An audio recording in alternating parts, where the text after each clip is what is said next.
Bienvenidos una semana más a su programa favorito. Los amos del multiverso. Ese mero. Pues ya estamos aquí, ahora sí, juntos. Su servilleta y... Ricky. Hola, buenos días. Empezamos 5 minutos tarde, pero sin sueño, ¿no? Así es. Bueno, pues ahora que es segundo semana, ¿no? ¿De qué vamos a hablar? Ahora, acuérdense que estamos haciendo el club de lectura, nuestro segundo club de lectura, ¿verdad? El año pasado fue Grant Morrison y All Star Superman. Ey. Y este año, desde enero, empezamos a cubrir otra obra maestra del cómic, que es Sandman, nomás que por el brillo no se puede ver. A ver, si quiere bien. yo le ayudo. Aquí estamos viendo Sandman y estamos viendo, vamos a analizar el volumen 2, que en inglés se llama The Doll's House y en español, en la versión que salió hace unos añitos, se llama La Casa de la Muñeca. ¿Sería La Casa de la Muñeca o de las Muñecas? Pues fíjate que ya cuando lees la historia, y ahorita lo vamos a ver, yo diría que es de la muñeca porque tiene una razón de ser, que es básicamente que es donde vive uno de los Enles o de los hermanos de Sueño. Pero ya nos estamos adelantando. Exactamente. Bueno. Por eso digo que es la Casa de la Muñeca. Ok, pues muy bien. Este es el segundo volumen. El primero ya lo vimos el mes pasado, Preludios y Nocturnos. Que después lo van a subir aquí cuando la suban al canal de YouTube. También se sube el link del programa anterior. Sí. ¿Verdad? Para que lo chequen. Por cierto, tengo entendido que en México este año van a volver a lanzar las reediciones del 30 aniversario. Así es. Y creo que van a sacar más tomos. Creo que ahora sí van a incluir Overture y las dos versiones de Dream Hunters. Bueno. La de Yoshikata Amano y la de Craig Hamilton, creo. Muy bien. Pues bueno, esta es el segundo volumen y este es del número 8. Del número 9 al 16, ¿no? Así es. 9 al 16. De la serie regular que apareció en el 88, entonces más o menos es como del 89, ¿no? 89-90. Sí, por más ahí. o menos. Sí, porque son varios números. Como cosa curiosa, este fue el primer volumen que se hizo libro como tal, porque recordemos que pues antes estos salieron en grapas, y este fue el primer volumen que se hizo. Como se vendió también, pues ya se editó el primer volumen, pero bueno, por lo pronto este fue el primer libro del Sandman, y bueno, tiene la particularidad de que no es como que una historia, son varias historias. Tiene como que un par de interludios, pero pues que sí tienen que ver, ¿no? No, tienen que ver, sí. Por ejemplo, en estos números en general trata de, el arco principal argumental tiene que ver con un personaje que se llama Rose Walker, ¿verdad? Que es la hija de otro de los personajes que en el tomo anterior se vio afectada por la esclavitud a la que se vio sometido el Sueño durante tantas décadas. Los desórdenes del sueño. Que ese personaje se llamaba Unity Kincaid, que a su vez la violaron, tuvo una hija. Sí, mientras estaba dormida ahí le aplicaron a la de Kill Bill, ¿no? Y ahorita aquí dicen quién fue el papá, ¿verdad? Entonces, mientras estaba dormida, le aplicaron, como dices tú, la de Kill Bill, o sea que la violaron dormida, tuvo su gestación dormida y nació el bebé estando ya dormida. Sí. Y ese bebé, la importancia es que era la mamá de Rose Walker. Exacto. Que es el personaje, digamos, principal del arco argumental. Exacto. Aunque vamos a ver que aquí hay varios personajes principales. Entonces, Rose Walker es la primera que hay que tener en cuenta, a su hermano Jeff. Sí. ¿Verdad? Pero también hubo otros personajes que en este tomo se introdujeron, como uno que se llama God Catlin, que ahorita vamos a ver de qué trata su historia. Y también vamos a ver otro personaje que es parte de una historia de una tradición africana, que cuando la primera vez que lo leyeron los lectores pensaban que era una historia africana real, y en realidad esta era una invención más de Neil Gaiman. Pero Neil Gaiman es muy aficionado a toda la cultura de África, al folclore. Entonces, la primera historia que vamos a ver aquí, que se llama Cuentos en la Arena, Tales in the Sand, es como su versión de Gaiman, de lo que es una fábula africana. Se puede decir. Así es. Con eso abre el número, y este número es muy importante, ya que, la cosa aquí es que sucede que dejamos un como plot en el volumen anterior, un plot que quedó pendiente en el volumen anterior, que trataba de que el Sandman, si recuerdan, va al infierno en los últimos números a recoger algo que le pertenecía y se encuentra a una mujer, ¿no? Una mujer de Nubia, o sea que, sí, africana. De afroamericana. Bueno, esto no es afroamericana, esto sí es africana realmente. Africana. Y era una reina. Sí. Entonces aquí nos van a contar la historia de esa reina africana. ¿Y cómo llegó ahí? Y lo cuentan en forma de fábula. Exacto. Que se está pasando de padres a hijos o de madres a hijas. Se va pasando esta historia como una fábula. Y es por qué surge en la arena, surgen cristales en forma de corazones, ¿verdad? Algo así, miren. Entonces, miren, esta es la forma del cristal. ¿De qué va esta historia? Pues básicamente es una historia de amor entre esta reina africana que era una reina muy poderosa, ¿verdad? Que ella era descendiente de la primera tribu de hombres que hubo en la tierra, los primeros pobladores, ¿verdad? Y la cosa es de que ella, pues la tribu estaba preocupada porque ella nunca se había casado, seguía siendo soltera y ya estaba en edad de casarse, pero resulta que ella pues no quiere dar su brazo a torcer hasta que en algún momento conoce a un personaje misterioso, ¿verdad? Que también se aparece Nubio, africano, pero es un hombre misterioso, y resulta que ese hombre misterioso es una encarnación de Morfeo o de Sandman, es otro, ¿verdad? Entonces ella le dice que está enamorada de él, le dice que si, vamos, muy a su manera, que si quiere ser su novia, ¿verdad? Y él acepta, o sea que sorpresivamente acepta.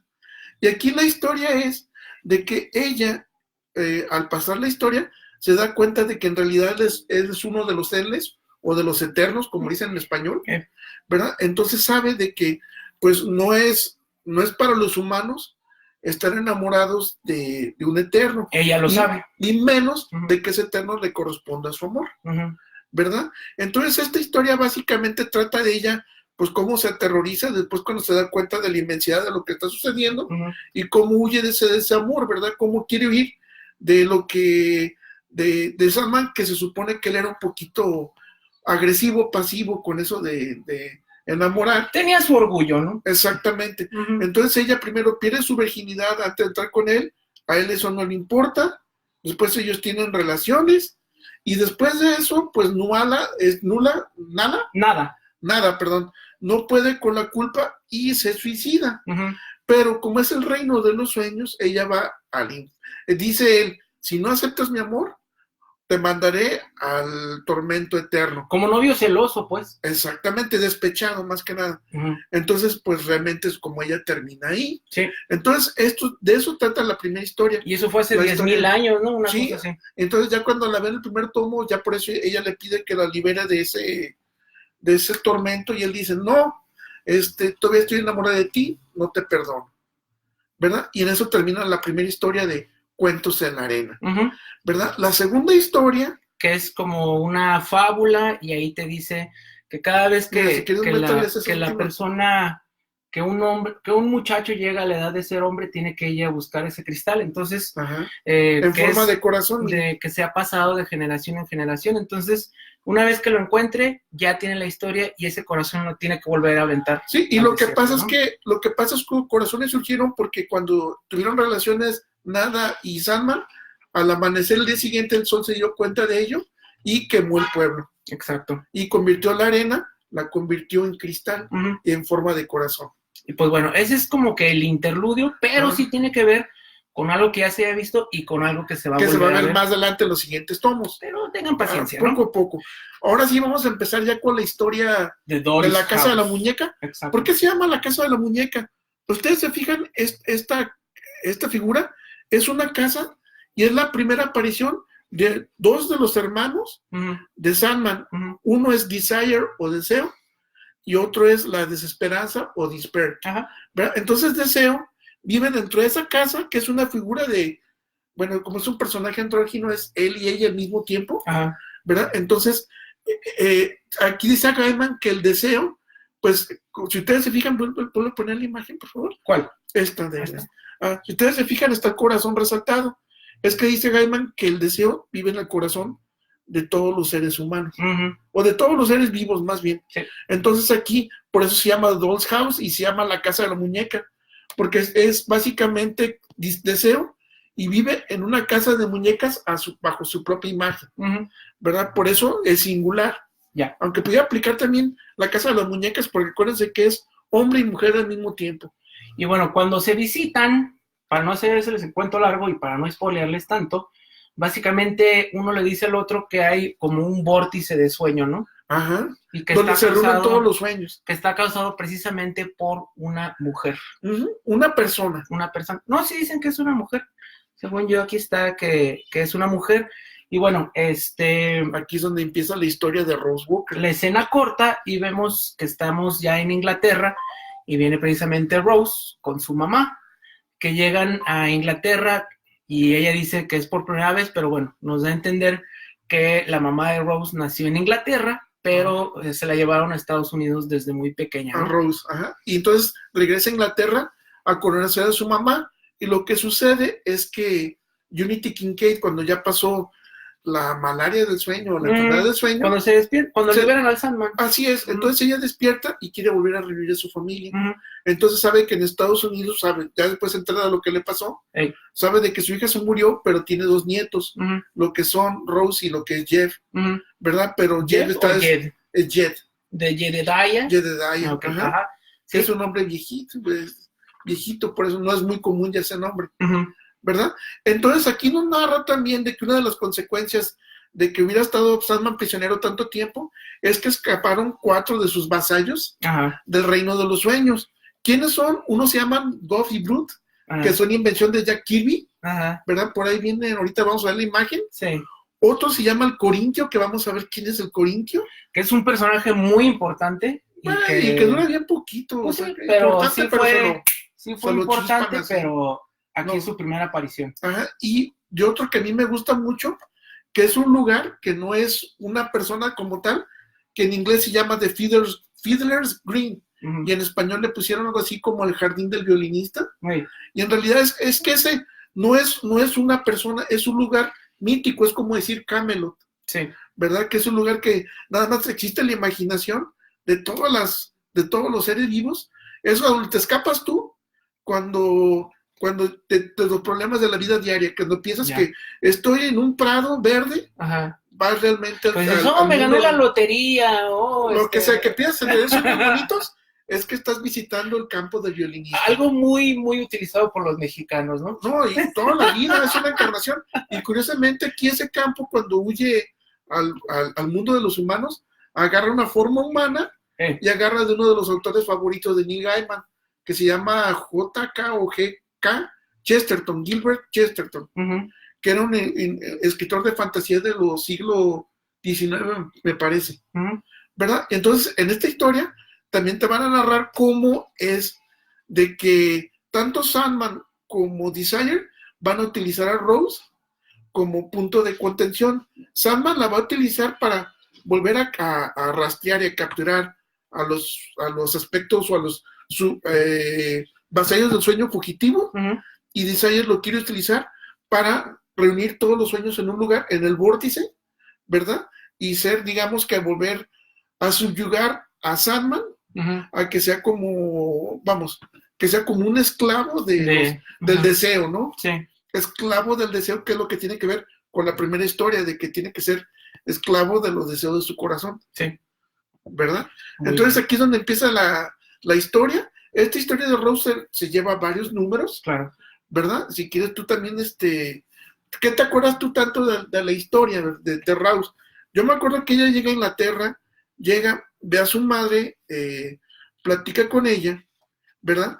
Pero al mismo tiempo, se da cuenta de que ella le dice que pues su hermanito Jet ha estado perdido y de que este niño pues ha vivido una vida muy difícil. Sí. Entonces ese niño, como ha vivido esa vida, y es muy chico, es todavía un niño, él en su mundo infantil, en su mundo de ensueños, empieza a pensar como los cuentos de hadas de niños, que aquí, si ustedes se fijan en una de las páginas, cómo ve Jet el mundo.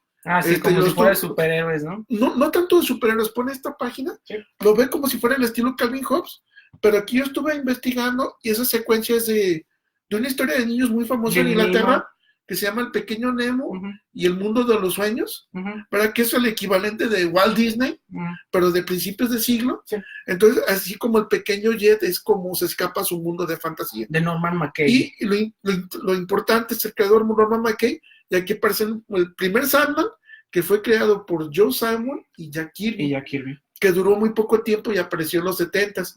Apareció en el tiempo en que Jack Kirby estaba haciendo Los Nuevos Dioses y eso. ¿Fue un traje nuevo o era Wesley Dodds? No, era uno nuevo. Entonces el segundo, ¿no? El segundo era Wesley Dodds y después siguió Sandy y después ya siguió Morfeo. No, pero primero fue Wesley Dodds, ¿no? Y luego fue este de Kirby. Según yo... Sí, es que nomás fue cambio de traje. No me acuerdo, pero bueno, lo dejamos. El chiste es de que Sandman es la invención de Kirby. Sí. Esta versión. Ajá. Sí, la de Wesley Dodds pues es de la... Que también después le va a dar, vamos a ver aquí adelante, vamos a ver cómo da paso a una secuencia que es la única vez en que Sandman se ríe en toda la serie y se ríe del Sandman de Kirby, ¿verdad? De que dice, yo soy el señor de los sueños y amigo de todos los niños del mundo. Me cuenta como Chabelo queriendo ser superheroico, ¿verdad? Sí. Entonces así te empiezan a contar la historia de Rose y la historia de Jet y precisamente aquí poco a poco, en unas secuencias muy perturbadoras, te empiezan a presentar lo que es el Corintio. Ajá. Tú no ves la cara de él, pero te das cuenta de que ese Corintio ahí está, mira. Se nutre del terror de los jovencitos, ¿verdad? Porque acá hasta lo ponen como homosexual. Sí. De que no agarra niñas, agarra niños, y él lo que hace, pues los tortura, les arranca los ojos, o sea, los come y pues obviamente se los mata, ¿no? Sí. Entonces aquí vamos a ver ahorita más adelantito, cómo Sandman se da cuenta de que el Corintio, Sandman lo quería hacer como la tesis de por qué la gente le tiene miedo a la oscuridad, como la personificación o la encarnación del terror. Sí. Pero se da cuenta de que se quedó demasiado chico el Corintio, y en realidad lo único que ha hecho los años que duró Sandman prisionero, el Corintio es que se volvió nada más en alguien más a quien tenerle miedo, en un asesino en serie más. Como el Coco. Sí, pero no se volvió la encarnación del terror que Sandman había propuesto originalmente en su creación, ¿verdad? Entonces aquí, si ustedes se fijan, aquí ya empieza, los primeros valiéndose de Rose, porque Rose es como un magneto de sueños, ¿verdad? Se puede decir, como ella es el vórtice, empieza a tener todo tipo de sueños. Entonces, como Glob y Brute, que también fueron invención de Jack Kirby, son aspectos del sueño, Sandman por medio de ella lo rastrea, y es cuando te presentan de que ellos fueron los que crearon el mundo del Sandman de Jack Kirby, que ellos eran los guardianes de ese pequeño mundito de sueños, donde ellos eran los reyes de todo, ¿no? Como un mundito de bolsillo, se puede decir. Se puede decir. Okay. Un sueño de bolsillo. Entonces aquí lo interesante está en que pues te narra el enfrentamiento entre Hector Hull, ¿verdad? Que es la encarnación de Sandman, también su esposa Lita Hull. Que ellos, ¿de dónde vienen? A ver, Ricky. ¿Verdad? Ellos son, bueno, si se acuerdan, para aquellos que les guste mucho lo que es la era dorada de DC. De la Sociedad de la Justicia. De la Sociedad de la Justicia, ellos eran los descendientes. Ellos eran un grupo que se llamaba Infinity Inc., creado por Roy Thomas y Jerry Ordway, que eran precisamente los descendientes de lo que era la Sociedad de la Justicia, y tanto Lita Hull como Héctor eran hijos. Héctor Hull era hijo de Carter Hull, el Dr. Fate original, y Lita Hull y su hermano, Lita Hull, ella era la hija de la Wonder Woman original. Y se llamaba Fury, era su nombre de superheroína, y aquí aparece una vez más. Y Lita va a ser bien importante para el final de Sandman, pero ya llegaremos. Ya faltan unos meses. Pero aquí aparece, reaparece otra vez, y pues ella es va a ser muy importante en lo que viene, ¿no? En la resolución final, en las historias finales de Sandman. Bueno, y que, el Corinthian. Que después ese ahorita vamos a ver, es una de las historias más perturbadoras y divertidas, que van a ver que hay convenciones de todo tipo. De todo. No nada más de San Diego, ni Nueva York, ni la Mole, ¿no? Van a ver, hagan de cuenta, se lo vamos a poner así, imagínense la Mole, San Diego y Nueva York, pero en lugar de parecer de Comic Con, es el serial killer o sea que la convención de asesinos en serie. En serie, o bueno, el chiste es que también se cuenta en inglés, ¿no? Porque es Serial Killers. Y bueno, la idea le surgió a Neil Gaiman porque precisamente en una de esas veces que estaba en Estados Unidos, en Inglaterra, vio una convención que era de cereales, pues, o sea, de personas que se dedican a la industria. Y él estaba en otra convención de escritores, entonces se dio cuenta de cómo era ridículo de las convenciones, que reunían a gente de todo tipo de clases sociales, que nada tenían en común más que su amor por los cereales, por la escritura o por los cómics.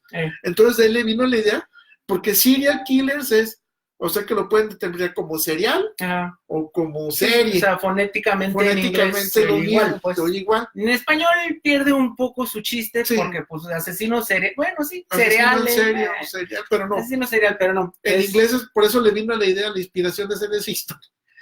Pero antes de que continuemos con esa historia, esa es mi historia favorita. Una joyita que es otro interludio que tiene y no tiene, sí, es como un plot, ¿no? Pero ahorita quiero que vean, esto se llama Hombres de Buena Fortuna. Fíjense el estilo de ilustración. Men of Good Fortune. Aquí, bueno, no hemos mencionado, digo, todo obviamente lo escribió Neil Gaiman. Los demás números los escribe Mike Dringenberg. Los ilustra, pero este número en específico salta mucho a la vista porque el ilustrador es Michael Sully. El señor Z, como le conocían, el señor Z. Y que bueno, él también fue un colaborador de Sandman después, ha hecho muchas cosas. Los números críticos de Sandman los ilustraron tanto Charles Bess como Michael Sully. Y a mí lo que me gusta de esta historia es que ustedes se fijan, lo ilustra al estilo medieval. Exacto. Si ustedes han visto o han viajado a Europa y han visto libros medievales y eso, y recuerdan el tipo de ilustraciones, fíjense aquí el estilo medieval renacentista que usa Michael Sully. Bueno, va cambiando, ¿no? Porque es que va cambiando, lo que pasa es que esa historia es como otra fábula, ¿no? Sí, llega la muerte y el sueño, llegan a Inglaterra, a Londres, en 1389. ¿Un añito de peste o qué? ¿Verdad? No, lo que pasa es que es muy curioso porque la vida real, Neil Gaiman hizo el plot de esta historia en 1989 y él quería contar la historia de un ser inmortal a través de los siglos. Entonces lo que él hizo es que lo voy a poner 600 años antes y les voy a empezar a contar la historia de Hobgoblin, ¿verdad? A través de los siglos. Entonces me voy a tener que ir 600 años atrás. Hoy es 1989 cuando él estaba pensando en esta historia y se fue hasta 1389.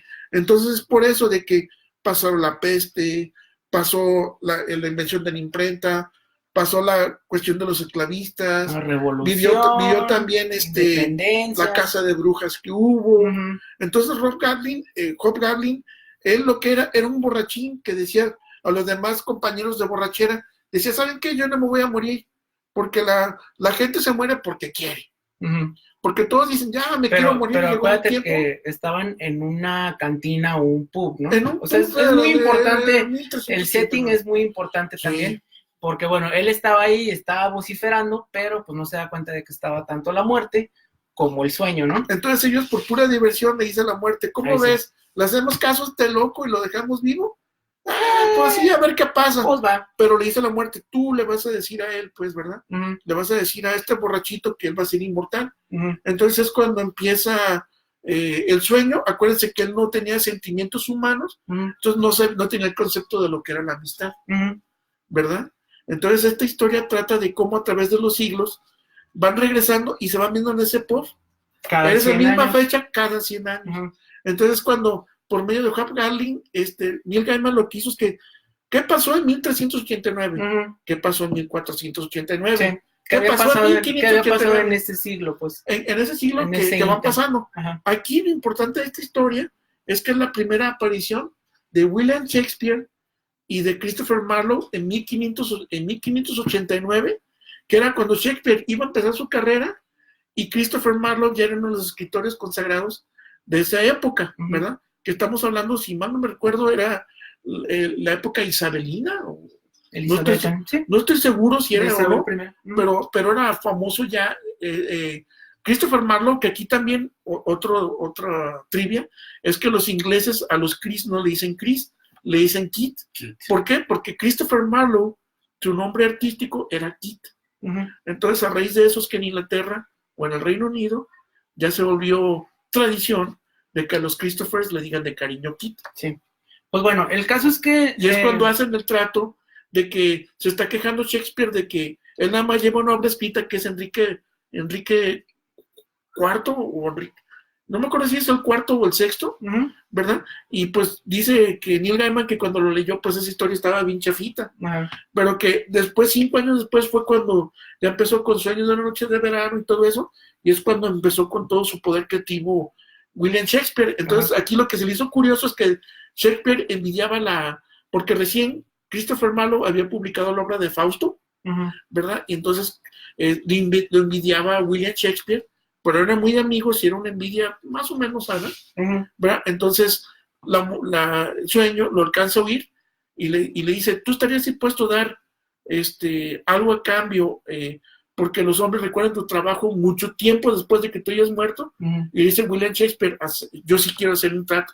Entonces se lo lleva y más adelante vamos a ver cuál fue ese trato que hicieron. Exacto. Que tiene que ver con la mitad de una de las historias más célebres y con la última historia de Sandman. Okay. Y bueno, aquí lo interesante del caso es que como precisamente había gente que veía esto, había gente que escuchaba esto, después se empezó a hacer como si fuera una leyenda y decía que cada 100 años se aparecía el diablo y la persona que no podía morir, pues. O sea, se fue armando una leyenda.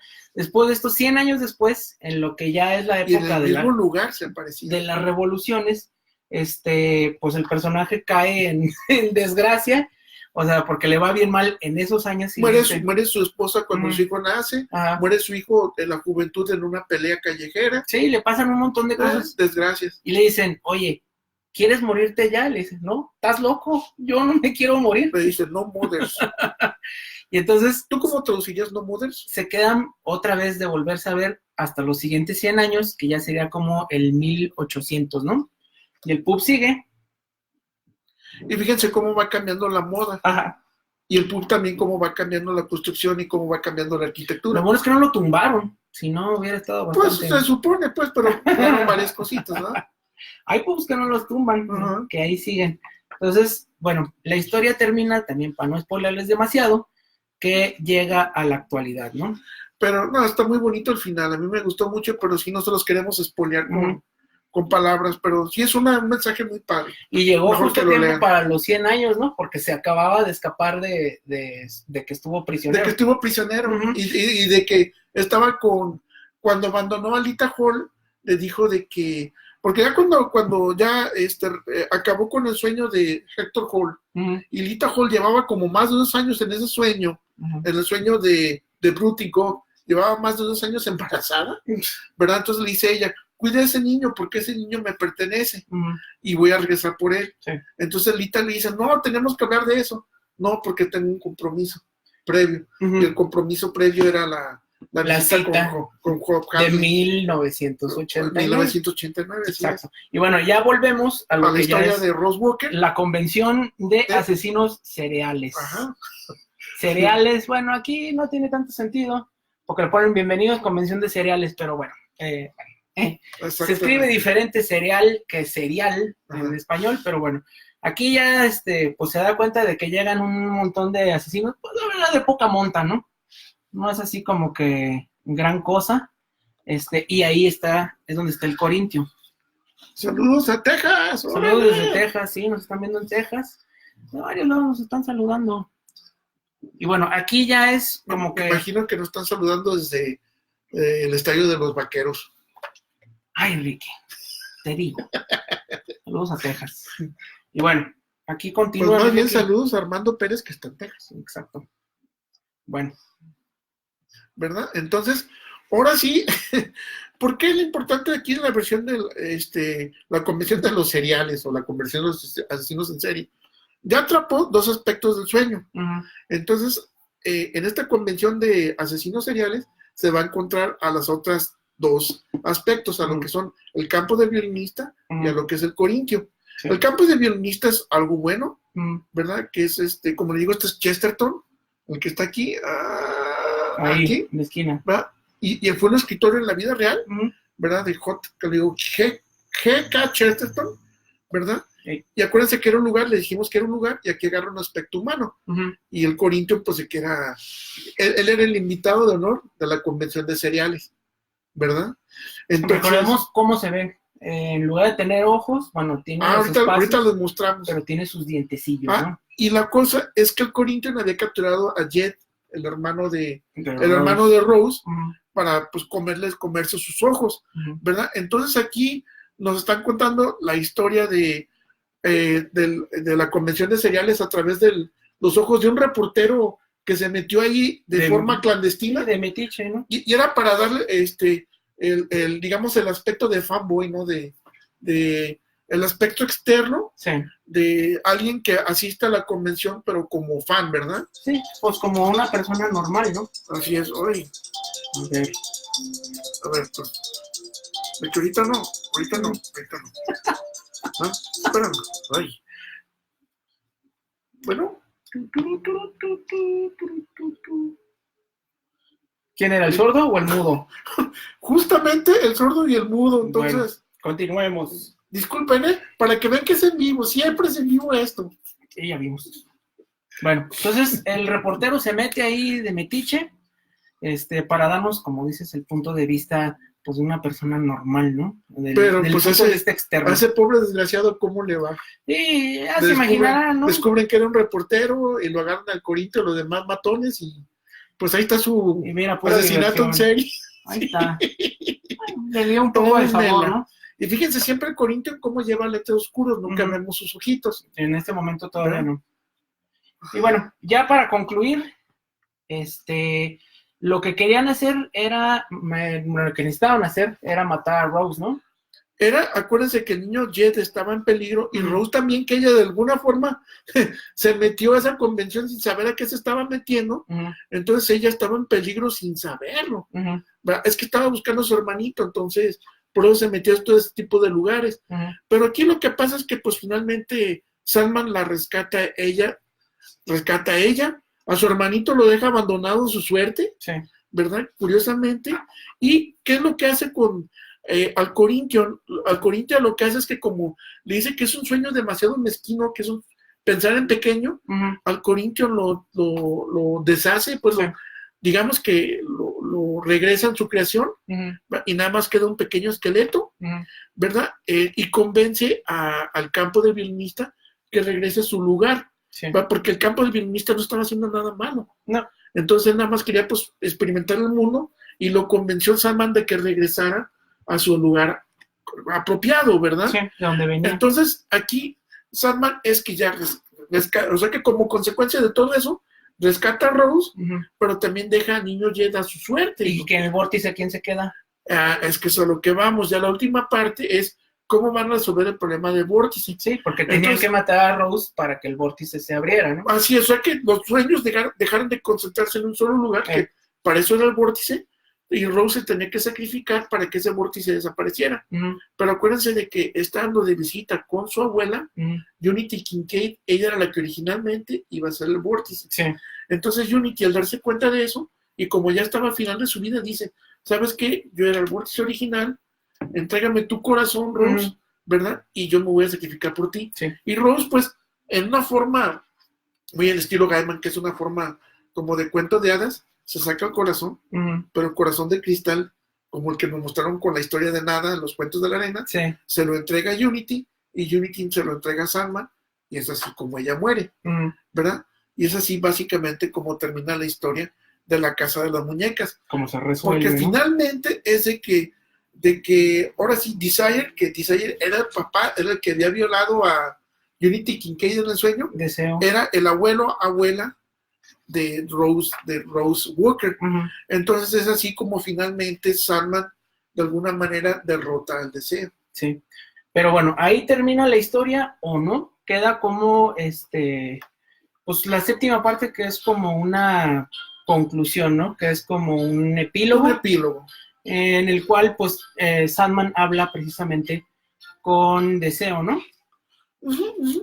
Nada más para decirle, pues, que ya está en su lugar. Y es cuando, mira, muéstrale aquí lo de el campo del violinista, cómo regresa a su lugar. ¿Se fijan en un cuervo que está? Ese cuervo viene de la la serie de La Cosa del Pantano, de Swamp Thing, que se llama Matthew o Cable.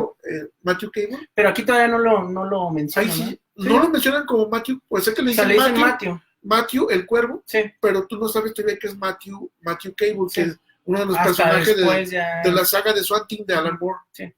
Que era el esposo... El esposo de Abigail. Ajá, el esposo de las... vale madre de, sí. Abigail, ¿no? Así que es, muere. De Abigail Cable, que era después la novia, esposa de... Pero eso es para después. Exactamente, ya en otra ocasión. Bueno, pues muy bien, este ya es el segundo volumen, ya concluye aquí. Si quieres, muéstrale poquito de los textos también, que pues no tiene, nada más tiene prólogos y epílogos, puro texto. Y pues ya. ¿Verdad? Muy bien, pues ¿cómo se consigue, mi Ricky?